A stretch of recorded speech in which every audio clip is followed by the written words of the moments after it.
ஆண்டவர் நல்லவராய் நம்முடைய வாழ்க்கையில் இருக்கிறார். ஒவ்வொரு நாளும் நம்ம என்ன செய்ய வேண்டும், எப்படி இருக்க வேண்டும் அப்படின்றத கற்றுத்தருகிறார். இன்றைக்கும் அப்படிப்பட்ட ஒரு நல்ல நாளாக இருக்கிறது. இந்த நாளிலும் நாம் செய்ய வேண்டிய காரியங்களையும் தேவன் சொல்லுகிற காரியத்தை கடைபிடிக்கிறதுக்கு ஒரு நல்ல நாளாக ஆண்டவர் கொடுத்திருக்கிறார். மீகா 7ஆம் அதிகாரம் 7வது வசனத்தில் இப்படி இருக்கு, நானோவென்றால் கர்த்தரை நோக்கி கொண்டு என் ரட்சிப்பின் தேவனுக்கு காத்திருப்பேன், என் தேவன் என்னை கேட்டருளுவார். இந்த வசன தொடக்கத்தில் போட்டிருக்கு, நானோ வென்றால், நீங்களோ வென்றால் என்ன செய்ய வேண்டும் அப்படின்றது சொல்லியிருக்கு.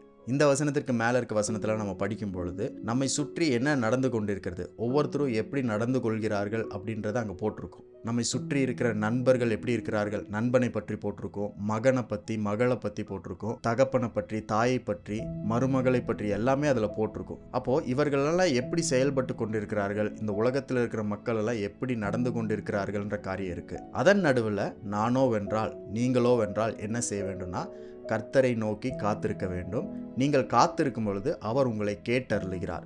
ஸோ இந்த ரெண்டு காரியமும் ரொம்ப ஈஸியான காரியம்தான். பட் நடைமுறையில் ரொம்ப கஷ்டமாக நம்மளுக்கு இருக்கும். எதனால் அப்படின்னா, காத்திருக்கிறது அப்படின்றது நம்ம ஏதாவது செயலை செய்யாமல் இருப்பதை விட்டு விட்டு அமைதியாக காத்திருக்கிறது. பொதுவாக இந்த உலகத்தில் ஏதாவது நம்ம செஞ்சுட்டே இருக்கணும் அப்படின்னு தான் நம்முடைய மனசு சொல்லிகிட்டே இருக்கும்.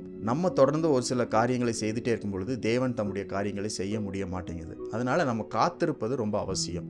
நாம் காத்திருக்கும் பொழுது தேவன் கேட்டருளுகிறார்.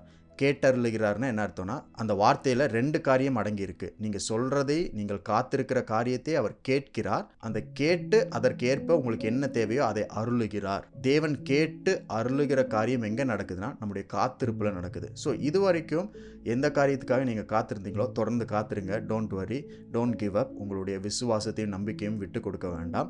ஒருவேளை இது வரைக்கும் காத்திருக்கவில்லை அப்படின்னு நீங்கள் சொன்னீங்க அப்படின்னா, உங்கள் வாழ்க்கையில் என்னென்னலாம் சம்பவிக்கணும் அப்படின்றத நீங்கள் அறிந்திருக்கிறீங்களோ, ஆசைப்படுறீங்களோ அவைகள் எல்லாவற்றையும் தேவன் அருளும் வரைக்கும் நீங்கள் காத்திருங்கள். ஒரு முக்கியமான காரியத்தை சொல்கிறேன், காத்திருக்கிற நேரம் வீணான நேரம் கிடையாது, அது விலையேற பெற்ற நேரம். இன்னொரு முக்கியமான விஷயம் என்னன்னா, நம்மை சுற்றி யார் எதை செய்து கொண்டிருந்தாலும் அவர்களை பார்த்து நாமும் அதே செய்யணும், அந்த மாதிரியே செய்யணும், அவர்களைப் போலவே வாழணும், அவர்களைப் போலவே அந்த வேலையில் நம்ம சேரணும், அவர்களைப் போலவே சம்பாதிக்கணும், அவர்களைப் போலவே பிள்ளைகளை வளர்த்தணும் அப்படின்ற எண்ணத்திற்குள்ளே நம்ம போகக்கூடாது.